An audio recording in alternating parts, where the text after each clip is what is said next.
ব্রাজিলের ঝাড় দেখে আপনি অজ্ঞান হয়ে যাচ্ছিলেন, হতাশ হয়েছিলেন, ক্লান্ত হয়েছিলেন, আর এখন আপনার অবস্থা কি?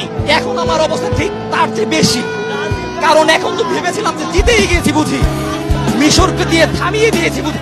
কে ভেবেছিল এই আর্জেন্টাইন এইভাবে কামব্যাক করবে? এইখানে যে হলুদ কালারের জার্সি পরে কেন উস্কানি দিতে আসছেন? ব্রাজিল হেরে যাওয়ার পরে আমি 2 দিন ধরে বাসায় যাই না। আমি বাসায় যাই না কারণ আমার বাসায় সবাই আর্জেন্টিনার সমর্থক। আমার এই বুকের ভিতর যে কি পরিমাণ ব্যথা, আবারও সেন্সলেস হয়ে যাবেন মনে হচ্ছে। সেই পসিবিলিটি আছে। আপনারা আর্জেন্টিনাকে আটকাতে আর কত দল পাল্টাবেন একটু বলেন?